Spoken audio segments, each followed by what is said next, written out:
There we go. I'm trying to beat the recording in progress. Hey there, everybody. This is Kenny N. Kenny Squared. With the Sports on the Positive Tip podcast. Kenny, how are things there in the snowy Midwest? Crazy. School's been closed now the last 2 days. We got over a foot of snow, which we haven't had in a while. Wow. Yeah. That's crazy. Wow. And so school's been closed. So that means that you've been bunkered in probably, right?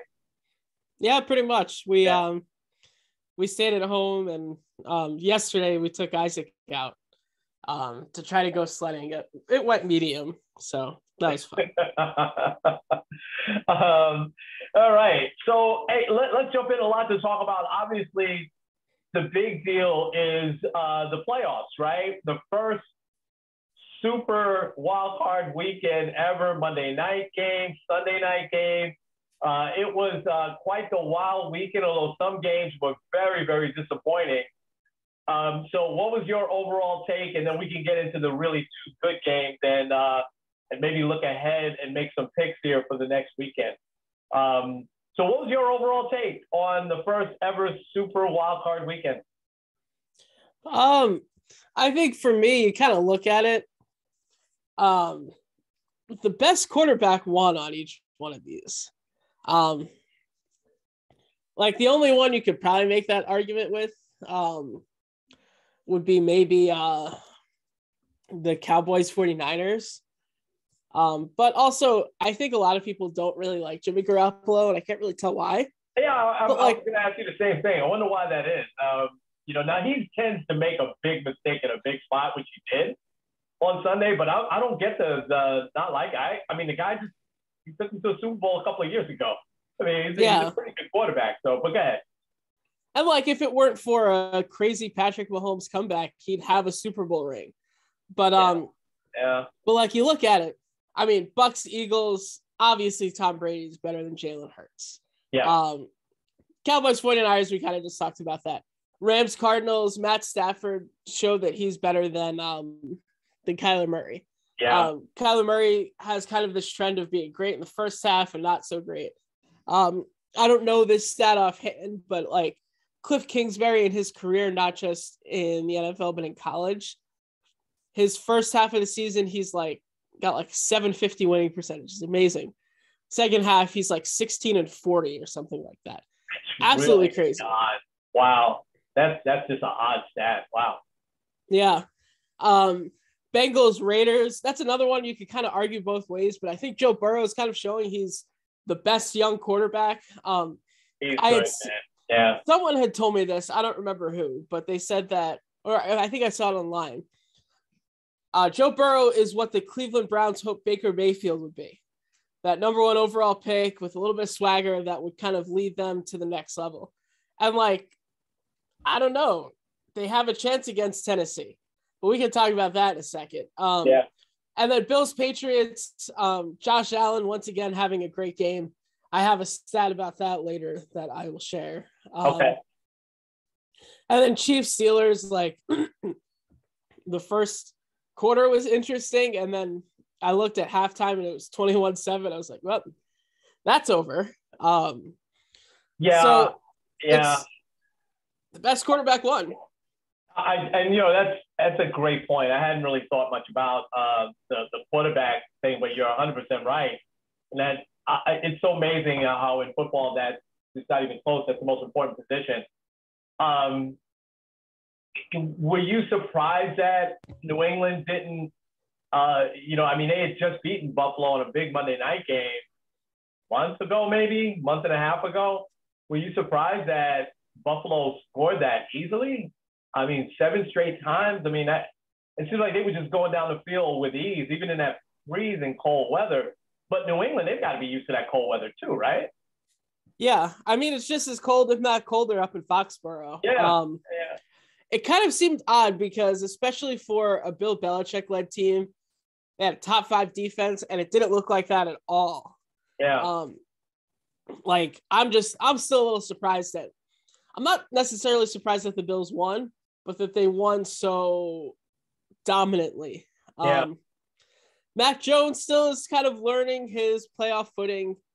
A lot of times, like a lot of these better quarterbacks get killed in their first postseason game anyway. Yeah.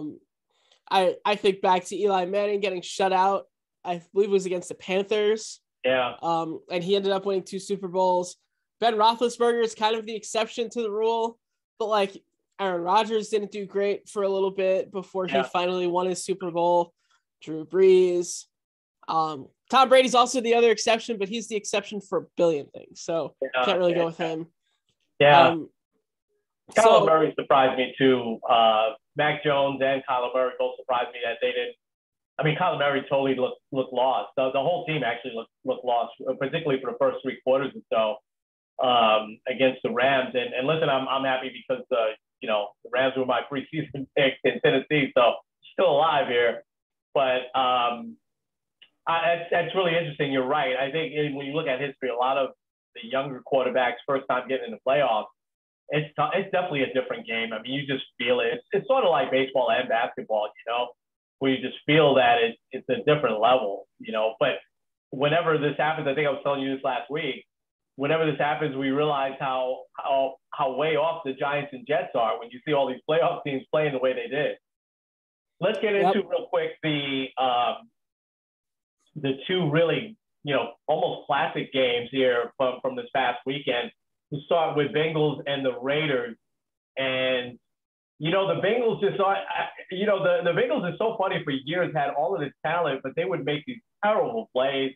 They'd have these players that, I mean, they led the league in penalties. They would just shoot themselves in the foot, and I was asking, I wonder why Marvin Lewis hasn't gotten another shot at an NFL coaching job. And it's probably because he never reeled these guys in, that he has the talent. It seems like this coach has the same type of talent, although, this quarterback is definitely at a different level. Although Carson Palmer and Andy Dalton was really good for a while, but, Joe Burrow, I think, is going to be just an outstanding quarterback as he continues to develop. But the Bengals don't make mistakes. They're such a well-disciplined team now to go along with the talent, so they could be dangerous. So talk about a little bit about your take on the Raiders. And I like what the Raiders did over the year. I thought they persevered a lot, losing 2 players, losing their coach. I think this coach should get some consideration. He probably won't because they fired their GM, right after. So he's probably going to bring in his own coach. But I thought he really did a good job getting the Raiders this far. What was your take on the Raiders-Bengals? Yeah, you do have to commend the Raiders because a lot of teams that should have been in the playoffs, cough, the Browns, you could also argue the Chargers, a lot of the teams that were there didn't make it. Yeah. And despite all of the issues that they had, they're there at least putting up a fight. Yeah. I think it was a pretty good game. I think Joe Burrow kind of showed a lot of very interesting flashes. This is a fun fact spoiler, but he became the 3rd number 1 overall pick as a quarterback to win a playoff game within his first 2 seasons. The others are Michael Vick and Andrew Luck, which is kind of an odd combination because both of those never really reached their full potential. Yeah. But wow. But Joe Burrow is having success at an earlier rate than most other quarterbacks have. And it'll be interesting to see them go against Tennessee. Tennessee will have Derrick Henry back, but I don't know. Cincinnati's not one of those teams I want to face right now. They have the most big plays in the NFL. They have I think it's big plays considered over 20, 25 yards. They have 20 of them, something along those lines. So they can hit you and they can hit you fast. So that could be very, very interesting. But I do want to talk about one thing. Did you see the whole weird whistle situation? I did. It's so odd. What was your take on that? Well, it seems like they shouldn't have counted the touchdown. And Raiders fans are going to be mad because just like the Tuck rule 20 years ago, it seems like a weird officiating thing happened. And the NFL kind of responded oddly to it to me because, first of all, they said what the refs did was right. But then all of the refs that were on that game are not going to be officiating another playoff game this year. I know they So the whole crew out. Yeah, yeah. so like I don't know what the deal is there, but I will say this, and this will also kind of tie in with the Niners Cowboys fiasco at the end too. So often people blame officials for stuff. Yeah. And to me, you can only blame the officials if a bad call, like an egregious bad call, not like, oh, I thought that was bad, but you could kind of call it both ways. Like an actual bad call at the very end of the game hurts you. Yeah. I'll give a couple examples of when, to me, you can blame the refs, such as you remember the replacement game on Monday Night Football. It was the Packers and Seahawks, I believe. Oh my gosh. Yeah. Yeah. I remember that. Like their bad call cost Yeah. the whoever it was. I think it was the Packers that win. Yeah. Or we were watching this game live. Armando Galarraga got costed. He lost a perfect game because of a horrible call at first base. Yeah. He literally had it. Yeah. So like a lot of people, they're like, oh, well, if they didn't get that, the Raiders could have actually won. You still never know. You can always overcome bad officials. There's always a bad strike in baseball. There's always a questionable foul in the NBA. Yeah. Or bad pass interference call. Like, to me, there's a lot of things that you could blame, but the refs isn't one of them. Because refs are still human. They're going to make mistakes. And to me, like, kind of saying, like, oh, well, if this happened, like, you never know how the game would have happened if X, Y, and Z actually went the way that you thought it should. I agree. Yeah. So, I agree. I don't know what the ref was thinking though, but since it was blown dead, then it should have been it shouldn't have been a touchdown. But but you're right. You have to kind of get past that. The game you're talking about just brought back some memories. That's where the they're standing next to each other, and one ref is signaling touchdown, the other one is signaling incomplete. Right? Yeah, that was wow, that was really bad. I think though the Raiders seem to have their chances in this game, and they didn't capitalize on the chances that they had. And I think Cincy, what I saw was such a good balance. And by the way, is it me or like I look at them and Dallas and a few other teams, the Steelers even. All these guys have these really good players from the SEC, except us. The Giants, the Jets. The Jets have a couple of guys, but the Giants. I mean, how did all these Alabama, LSU guys, Auburn, all these great colleges, but that Jamar Chase, he's got an appropriate name, Chase, because he's really good. And how smart were the Bengals drafting him number one? You typically don't take a receiver that high, but knowing that he played with Joe Burrow, I mean, it was just a no-brainer, type pick. And I think the Raiders spent like all day long chasing him around the field because they called a lot of, plays for him, which I thought were really, really good. But I think at the end of the day, I mean, don't you feel this way? I think the Bengals are just a better team than the Raiders. And this year, the Raiders showed a lot of grit, throughout the year to get to the playoffs. I really admire that. But I think the Raiders are going to be good over these next few years if they hold on to their core of players. They might have to make a quarterback change. Derek Carr, I don't know. I mean, he seems to be kind of in that middle tier, and they probably need a higher tier quarterback for that. But, so let's get into, obviously, the game of the weekend, which was the Niners and Cowboys. Let me just ask this first. Are you surprised the Niners beat the Cowboys? I mean, this is a deeply talented Dallas team. I know there's Dallas lovers out there. There's Dallas haters out there. I'm kind of in between. It's just, I don't really care, but I know if you're a Giant fan like you are, you probably, dislike the Cowboys. I'll put it that way. And how the Cowboy fans buy up all the tickets, when they come here to New York. But that being said, I mean, that's a deeply talented team. And they let the Niners get out early, on them. But I guess it all came down to that last drive. I'm really, really anxious to hear your take on that final drive and that final play. I don't like the Cowboys, but it's not like the Red Sox to the Yankees type of hatred. I'll just put it that way. It is annoying that Yeah. that they sell out all the tickets, but also the Giants, especially the last couple of years. It's like, yeah, it's not really a rivalry right now. yeah. Yeah. But I look at the Cowboys and I'm not that surprised because like looking at a lot of like the national experts, a lot of them actually pick the 49ers to win. I think a lot of it is because the 49ers tend to control the ball a little bit. But really, I'll get to the last play, but first, they weren't a very well-disciplined team. I didn't know this until after the game. You know, the Cowboys were the most penalized team in the NFL? Yeah. And they had 8 pre-snap penalties. That surprised me more because of their coach, those Packer teams were very disciplined. So we're speaking of the Bengals and Marvin Lewis. I'm so glad you brought that up because that's what I was thinking. I was thinking now, is this Dallas team going to be like the Bengals team of the thousands that would get to the playoffs almost every year and then just blow up, because they just was so badly disciplined. They had, I think, 14 penalties, right, in that game, Yeah. which is crazy for a playoff game, that late in the year. I mean, it's just nuts. Yeah.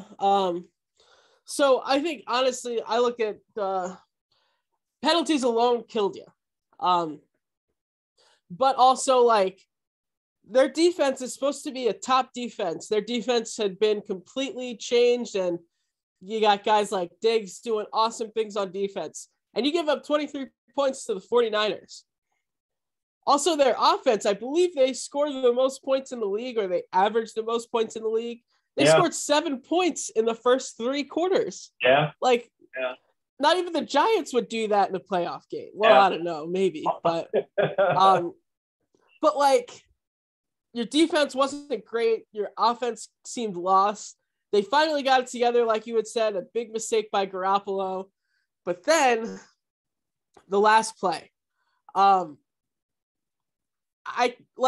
can kind of understand why they called like a quarterback draw, but it still kind of seemed like the same thing with Joe Judge calling a QB sneak on a 3rd and 9.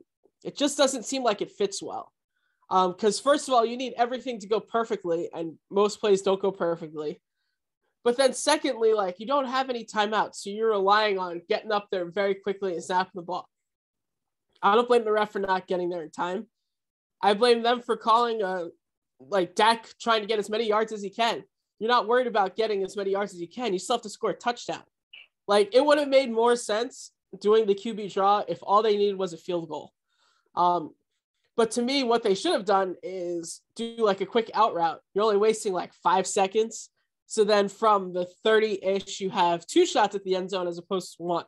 Yeah. Because still, like, all the people that are saying, oh, well, they would have won, they still would have had to score a touchdown. Yeah. Because even if they clock the ball, there's like 1 seconds left. They still have to score a touchdown, and the Niners are just going to be guarding the end zone. Like, so to me, first of all, once again, you can't blame the refs. You blame that whoever called that horrible call, which apparently they say it was Kellen Moore. Yeah. But you just can't let that happen. Yeah. I can't really add much to it. They were they were getting chunks of yardage in just a short period of time on the sideline to get out of bounds. It seems like all of a sudden in that last play, they got very disciplined. And then I just thought it was a terrible, 14 seconds left. I thought it was a terrible call. Like you said, it was almost as if you just needed a field goal. But I understood what he was thinking. Okay, the middle is open, but you're not going to get all the way to the end zone from where you were at. Right. You get as far as you could get. And you've got to get up there and spike the ball, and you've got to give it to the ref first, not the center, like he did. It just was for your last play in a playoff game, at least give yourself a shot. You didn't give yourself a shot to at least throw it into the end zone or, throw it to one of these guys that are, some of their receivers have the potential to be great. Throw it to one of these guys that can at least break some tackles and make an effort to get down there. It was just, and I was starting to see, I was picturing that all these 8 coaching openings that people had Kellen Moore on their, they were probably, after that play, they were like, yeah, we're not going to interview him. Yeah. Nope. that's not fair. I'm making a little bit of fun there because I think he probably is going to be an excellent head coach. But man, oh man, that's just a terrible way to end the season. I tell you this though, it was great to see. I'll spoiler alert. My fun fact is the '81 49er Cowboy playoff classic game with the catch. I'll talk a little bit about that and some fun facts there at the end. But it's good to see that rivalry kind of come back, 49ers Cowboys, because that hasn't been a rivalry for a long time. So that's going to be a big regular season game next year, right? Probably like a Sunday night or a Monday night game. 49ers move on. Go ahead. I'm sorry. Oh, I was just going to add one more thing too. Cowboys might have been a little bit of fool's gold. 6-0 against the NFC East, 6-5 against everybody else. That's interesting. I didn't know that. That's really interesting. And the NFC East is not great by any means. The Eagles are good, but obviously the Eagles very, very flawed, as we saw against Tampa. All right. Well, why don't we make picks? I know you probably have it up there. What's our games this weekend? And we can go ahead and make some picks, and then we can talk about Novak. Yeah. I'm not Steve Novak. So I'll go in order here. Cincinnati and Tennessee. Yeah, Tennessee. I think it's going to be a great game, but I gotta stick with Tennessee. I think I'm going to join you there. I like Cincy, but I think they're going to control the ball. I think Derrick Henry's going to have one of them big games. Yeah. This seems like a very familiar matchup in the playoffs, probably more like 7-8 years ago. Niners and Packers. Oh. Yeah, the Niners may have gotten hot at the right time here. Because you think about them beating the Rams the week before them beating the Cowboys the week before they beat the Rams in dramatic fashion, obviously. You know what? Can I go ahead? I'm going to go ahead and go out on a limb and take the upset here. And I'm going to say Niners. Listen, I don't want to take away from the Packers. They're really good. There's no doubt to me that Aaron Rodgers is the MVP again this year. And they just look like a different team all year. But I think this week off is going to hurt them because really, like, Rodgers is 2 weeks off, which in some cases is good. But I think football is one of those sports where you got to stay really sharp. And I think, I'm going to go back to a baseball scenario. We see it all the time where, a wild card team that just barely gets in, they're fighting, all September. And that's the Niners. I think their last month, their games were like must-win games. And the Packers kind of had this sewed up for a while. And so I think what the Niners have been through these last couple of weeks could be an upset brewing here. So I'm going to go Niners. I'm going Packers. They were my preseason picks, so I got to stick with them. And yeah, I think the week off might make this a little bit interesting, but like you said, Aaron Rodgers has been the MVP again. And I think he's also on a little bit of a vendetta after the whole dramatic summer. Yeah. Kind of saying like, yeah, he's dangerous. He's such a great player. Yeah. So I think he'll kind of, he'll get back to that point. So our other NFC matchup, probably, because both of the Saturday games are interesting. The Sunday games are like almost must watch. The Rams and the Bucks. Oh boy. So I gotta take the Rams, right? Because they were my pick. But the Bucks look so sharp. They didn't for a bit. They started off a little bit slow. They're just a deeply talented team. He's missing some receivers, obviously Antonio, but Godwin is probably a better player at this point in his career. I'm not probably, he definitely is. Evans, they'll probably double team him the whole game. The Rams are so deeply talented. Beckham, has got his second win here, and Cooper Kupp, but it's still not going to be the Bucks are the defending champs. They're not going to go out easily, but I got to go Rams because that was my preseason pick. So, and I think they have a legit shot to beat them. Yeah, I think they do too, but I don't know. I've learned the last few years I can't go against Brady, so I'm going with the Bucks. All right, last one. This is probably the game of the week. Buffalo at Kansas City. You know, I think the Chiefs finally hit their stride over in the second half of the year. Remember that it's kind of a distant memory now. They started off terrible. It looks like they're healthy now. It looks like they've got their playmakers back. Mahomes is doing what Mahomes does. I got to go Chiefs. I think Buffalo is such a good team, and they also have hit their stride. I agree with you. I think that's going to be the game of the week. But it's hard for me, just like it's hard to go against Brady, and I wouldn't unless it was my preseason pick. It's hard for me to go against Mahomes. I think that the Chiefs have just hit their stride. So I'm going Kansas City. I'm agreeing with you. Because of my time up at Elam, I'm a little partial to the Bills. Probably, to me, one of, if not the best fan base in the country. Yeah, no doubt. They're loyal. They love them. Yeah. But Josh Allen, he had an amazing game last week, and he typically follows that up with a bit of a stinker. Kind of, if you look at his pattern, he's very up and down. So I think as a result of that, you might end up seeing Mahomes kind of slip in there. And it also seems like, I don't know, kind of like with Brady, you can't really vote against him. Every time you think, oh, like they're going to be down, then they win again. So you kind of like that Golden State Warriors vibe to them, so to speak. Yeah. All right, interesting. I agree with that Buffalo fan base. I mean, they show up when it's like 1 degree up there. They've been so loyal for so long, and through the 4 straight Super Bowl years, and then not making the playoffs for a long time, and then now they've got a good team again. So we'll see. Before we close the playoffs out, I want to just say how important reputation is, right? So I'm sure you know about the whole Dak Prescott thing. And to his credit, he apologized yesterday. And so the Cowboy fans, that's disgraceful. You can't be throwing things at referees or whatever. But when Dak, obviously confronted, he says, I'm sure they weren't throwing it out players. They didn't mean it. And then he said, no, they were throwing it at the referees. He's like, good. I'm paraphrasing. He said something to that extent. Yeah. They apologize. The only thing I'll say is reputation, because he has a reputation of such a good guy, and we all applaud humans, right? So we're going to make mistakes, and we're going to say, but everybody's going to do that. And I'm just thinking, if your guy had said that, Mr. Baker, imagine if Baker Mayfield had said, yeah, good, they should have thrown it at the refs.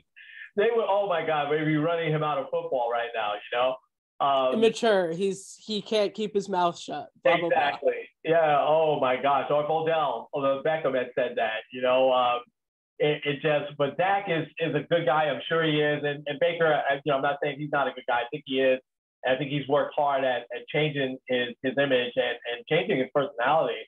But man, oh man, sometimes your reputation can get you out of, because you didn't read much about that at all. I mean, that was an awful thing to say. And, but he did, he sincerely apologized, and, we move on, I guess, which is good. I think, though, we can give people the benefit of the doubt more often. I think we do that most of the time because of people's reputation. So, all right, the whole Novak thing, and neither one of us are big tennis people. I love excellence, though. He's been just a great, great player over the years.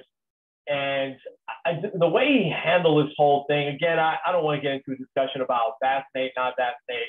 It is what it is at this point, right? And we've seen Aaron Rodgers, Kyrie. I mean, we've seen, Kyrie double down this weekend. There's no way I'm getting vaccinated, and I don't feel either way about that. I really don't. I think that people have to make choices. But I think that what I'll accept about Kyrie, right, which I thought this would be an interesting just topic to talk about for a few minutes. What I accepted about Kyrie, and I think he was the same, is that he took his lumps. He's like, all right, I know that I can't play, and I'm going to wait on the Nets to, and a lot of people have different feelings about Kyrie. I feel a little bit differently. I just think that he's a philanthropist and not a basketball player. I think over the years, you're going to see once he retires. I mean, I wouldn't be surprised if he runs for president or something like that. But I think that, what I liked is that he quietly took his lumps. He quietly said, okay, that's the rules. I know I can't play. I'm not going to play, whether we agree with that or not, right? Novak, I mean, him trying to circumvent everything. Okay, I had it, but So that meant that I didn't have to get vaccinated. And so not only is he trying to circumvent the rules of the Australian Open, but he's trying to, circumvent the rules of a whole country. I'm like, that just was so bad. And then, it looked like, okay, well, we'll keep him isolated. Let's make a decision. Okay, he can stay. And then finally, one judge is like, no, get out. I'm sorry. You can't even stay in the country, let alone play. And it's just that I got the sense that he felt like the rules just didn't apply to him. And that bothered me. Again, the vaccination thing, I don't care. Don't get into discussions about that. I just, I never ask people, hey, are you vaccinated or not? It's not my business, But to kind of try to circumvent, and I compare it a little bit to Aaron Rodgers because he tried to kind of do the same thing instead of, taking his lumps and saying, hey, I'm not vaccinated, so maybe I have to sit out, whatever. Given the impression that he was, I thought was off, but not nearly as bad as what he did. Now, again, I'm not as familiar with him. I do know that he would be breaking a record if he won, this particular one, and he probably wants that record. But what I also kind of liked is that slowly his peers, and I would imagine tennis has a close-knit community, right? They compete really hard, but they always shake hands at the end. There doesn't seem to be the rivalry like when I was a kid. It was Jimmy Connors, McEnroe, John McEnroe, and they didn't like each other, But it seems like it's a different era. They really have a lot of respect. And at first they were like, hey, it's okay. But then as this unfolded, they kind of were like, you know what, he's taken away from what should be the focus, and that's the tournament here, and the players that are here that did get vaccinated and followed all the rules to get here, So anyway, my take was that it left such a sour taste in my mouth with him because of what it seemed like he was trying to do. I mean, at the end of the day, he probably just wanted to play. I get it. But if you know what the rules are, oh well. So what was your take on it? Yeah, I mean, you said it great. And I think a lot of it, like, he is the number one ranked tennis player in the world. So, like, I think in his mind, he was better than he is, in the sense that, like, he could do whatever he wants. Like, most people, like, I don't know if I would fully recognize him if he's walking down the street. But, like, if I hear his name, I'm like, oh, yeah, I know who that is. Especially, like, in the sports world. Yeah. But, like, I completely agree with you. Look, vaccinated or not, like, that's between you and God. I can't really, I can't tell you what's right and what's wrong. But when it comes to following the rules of either your sport or of the local government entities, you've got to do what's the right thing, not necessarily what the thing that you personally believe is right. Because, like, hey, if you don't want to get vaccinated, fine, go for it. But also, you can't then do things as though you are. Because, like, what bothers me is when people kind of like Aaron Rodgers and Djokovic and, like, all these guys that are like, they want all of the benefits of being vaccinated without actually being vaccinated, which, like, I do feel like there might be a little bit of, like, the political in there and, like, like, I can't do what I know I can do just because I haven't gotten a vaccination that I don't want to get. And also, I mean, he hasn't fully come out and said that, like, he doesn't want to get vaccinated. There are some people that, like, physically can't. Aaron Rodgers can't get, like, 2 of the 3 types because of something that he's allergic to. Yeah. So, like I fully get, like, there's a billion reasons why you should and shouldn't get vaccinated. I understand that. But when it comes to your sport, when it comes to following the rules of the local government, you have to do what they're asking you to do. Now, do I fully agree that, like, you should kind of get deported and everything like that, just for not being vaccinated? No, I think there should be other measures. Like, there should be accommodations for both vaccinated and unvaccinated people. But if there isn't, you can't try to go and circumvent the rules. You are not bigger than the law. Right. Like if you were to do something that's like, let's say, oh, well, drugs are illegal in this country. You can't say, well, they're not illegal for me, and I'm going to figure out my own way to get the drugs in. Like, I know it's not the same thing, but at the same time, like, it's really, really challenging, and it's really, really difficult. Like, we're in a horrible COVID phase. Like, every time we think we're done with it, it's coming back and rearing its ugly head. Yeah. But I think when we finally get to the point where we don't have to worry about it, it's not even so much about like the whether or not you were vaccinated. To me, a bigger thing is whether or not you follow the rules. I liked how you brought up Kyrie because he sat down, he was like, I'm not going to do this. And even after apparently Kevin Durant came up to him recently after they started playing together, James Harden, like he's getting pressure to get vaccinated, and he's still going to say like, no, I'm good. But like, you can't say like, oh, well, the rules don't apply to me. Right. Because like, that's what people will remember. People don't care whether or not you've been vaccinated 5 years from now. No. People will care that, hey, this guy got deported because he wasn't following the rules of local government. Because if it's not vaccinated, it could be something different. Yeah. And to me, like, following the rules is important. Like, that was the whole thing with baseball and the steroid era, which obviously next week we'll have a lot to talk about with a baseball Hall of Fame vote coming up. But looking forward to that. Yeah. But like, it's all about following the rules. Yeah, I totally agree, and you can't circumvent it. The way I got the feeling he was trying to do. Again, you can have the discussion. And he could have had the discussion on whether or not he should have been vaccinated to be able to play. Right? He could have had that discussion, but he chose to kind of go around around the rules. And listen, I hate wearing a mask. I absolutely despise it because my glasses fog up. I could never get it in the right spot because my glasses fog up. But you know what? I have a choice. I can say, you know what? I can choose not to go into that store or that Starbucks or whatever, and because I don't want to wear a mask, or I can put the mask on and go and order, my coffee, right? And what I can't do is I can't walk in there if there's a big sign that says mask required without a mask and just ignore it. And I know that's not what God wants me to do. Does he want me to speak my mind? Of course.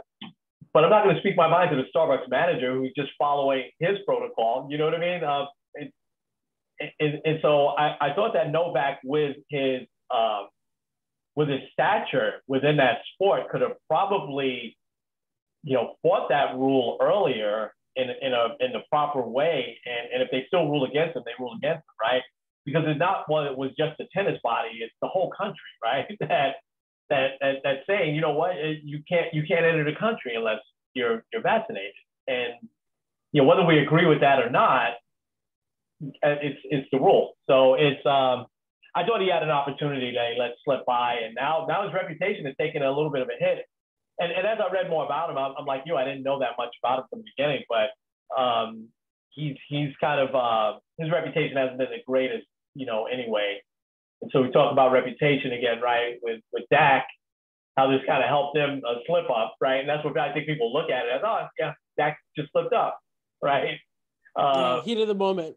Yeah, heat of the moment. But the Novak, they're like, yeah, what? That's kind of typical of him, unfortunately. Yeah.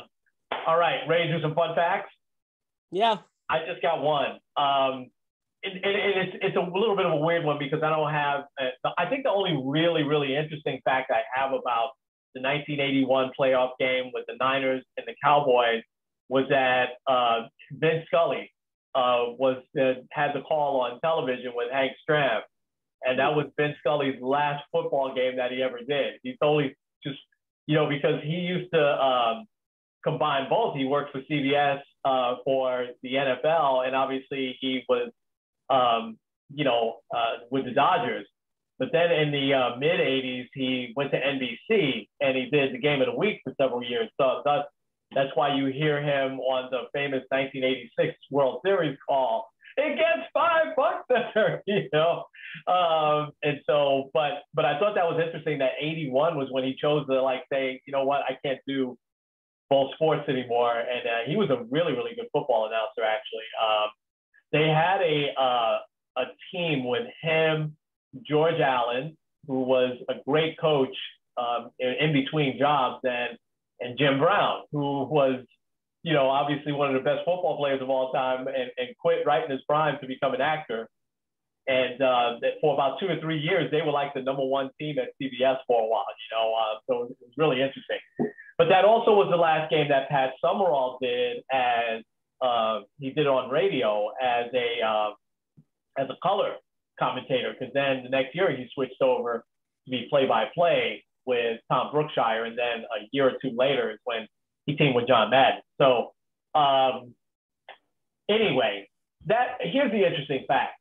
The Cowboys dominated the 70s. I mean, they went to Super Bowl after Super Bowl. They won several in the 70s. And then they started to wane. Tom Landry, legendary coach.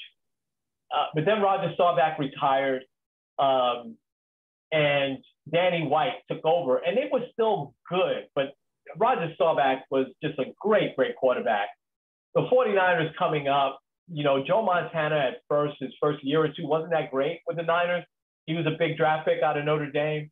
And but that was the game that ushered in the 49ers era, because then they went on their run in the 80s and 90s. And obviously it was an 89-yard drive, you know, down with only a few seconds left, you know, for them. Obviously that the touchdown tied the game, and then they had to kick the extra point. They won 27-26. And, you know, Dwight Clark was a very good tight end. He wasn't great, but that, you know, really propelled him into, you know, superstardom. I think the late Dwight Clark, I think he passed away a year or two ago. But Montana, that also propelled him into superstardom. They went to their first Super Bowl after that, beat the Bengals with, you know, that wasn't Boomer Esiason yet. It wasn't until they had a rematch in 1989, I believe, when they beat Boomer. But it ended an era, right? The Cowboys then, you know, they had several losing seasons in the 80s.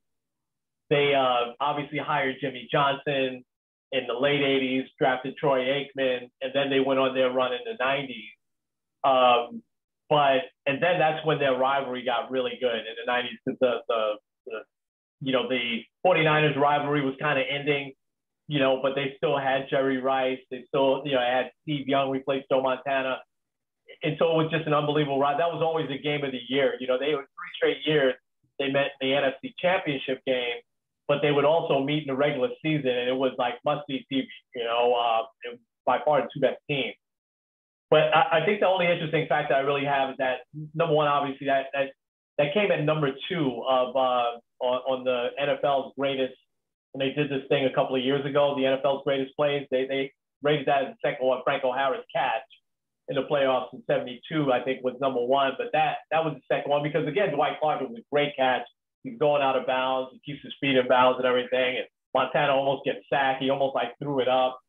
And so it just ended that Cowboy era and brought in the 49ers era in the 80s and 90s, you know. And so I'd love to see that rivalry back, you know, if it is. I'm sure that'll be a big nationally televised game next year. So anyway, it's not really a typical fact, but, you know, it stands out because I remember getting home with about 5 minutes to play. I was working, and I got home with 5 minutes to play in that game. It was a Saturday game. And just watching that, I was just stunned. I was like, there's no way the Niners can get all the way down the field. But Montana did that a lot over the course of his career. That was probably the first one that was, you know, big. Anyway, I rambled on. Let's hear your fun facts and you'll wrap us up. All righty. So I have 3 football, 2 basketball ones. Okay. I'll start with this because I'd seen it yesterday. I was like, oh my gosh, this is crazy. The following people have won the following playoff wins in the last 25 years. Jake Delhomme has won 5 playoff games. He retired in 2011. Trent Dilfer won 5. He retired in 2007. Mark Sanchez has won 4. He hasn't played since 2018. Wow. Brad Johnson also has 4 playoff wins. He retired in 2008. And Colin Kaepernick, who hasn't been in the NFL since 2016, has 4 playoff wins. The Dallas Cowboys have 3 in the last 25 years. Wow. How about a dry spell for one of America's team? It's kind of crazy. Wow. All right, so I'm gonna go with a couple more football ones. So the Bills just had the first ever perfect offensive game.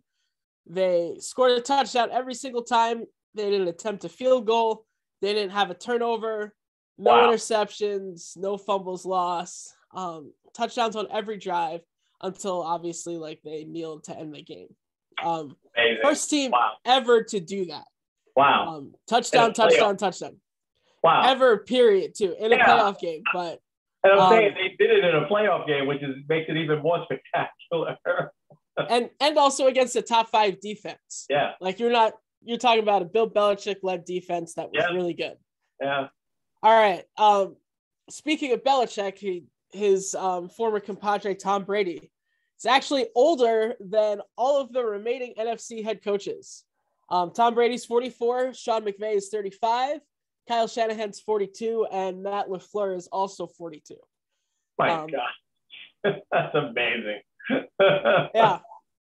I had mentioned the Cavs before. They are super hot, but also they kind of have a nice big 3 going. Evan Mobley, Jared Allen, and Darius Garland. When the 3 of them all play in the same game, the Cavs are 22-8. Wow. Wow. So, I mean, Coach of the Year's got to come from Cleveland, right? It's Bickerstaff, I believe. Is that his name? Yeah, his father was a coach in the NBA for a long time, Bernie Bickerstaff. And so, yeah, wow, that's amazing. So they're 22-8 when those guys play together. Yeah. Wow. You listen to Jared Allen is somebody that should have tried their best to hold on to. I know they made those big trades last year, but he was good for them. You know, when they built to get better. But wow, that's all I'll say. I think the Cavs definitely are a team to watch. Yeah. Well, speaking of trades, as you know, the Knicks made actually a pretty decent trade for Cam Reddish. Yeah. One of the only main piece that the Knicks gave up was Kevin Knox. And with him getting traded, the Knicks have not signed one of their first-round draft picks to a second contract since Charlie Ward in 1994. 26 straight guys, including the likes of Kristaps Porzingis, Tim Hardaway Jr., Iman Shumpert, David Lee, Danilo Gallinari, Wilson Chandler, and Channing Frye. All guys that the Knicks have had and have not signed to a second. Eventually, that's probably going to end because I'd be shocked if they don't extend RJ Barrett. But who knows? They might end up trading him for some rando piece or Emmanuel quickly. But yeah, I found out that it's a thing now, the Charlie Ward curse, because they haven't. Wow, it's been that long. That's amazing. And you know the some of those picks that you named, that was Isaiah Thomas. He should have stayed like as a scout or something like that, because he knew how to pick talent from the draft. I mean, in Toronto as well, and in Indiana, and here in New York, especially here in New York. I mean, you know, some of the guys that he found, like Nate Robinson, you know, were very, very productive NBA players. You know, David Lee, if he hadn't gotten hurt, was on his way to superstardom, made the All-Star team, you know. But it's amazing that they didn't hold on to those guys. You know, there's a bunch of guys in there that were really good NBA players. Yeah. That's crazy. That's crazy. Yeah. What else you got? I was like, wow, so we're talking almost 30 years now since the Knicks have.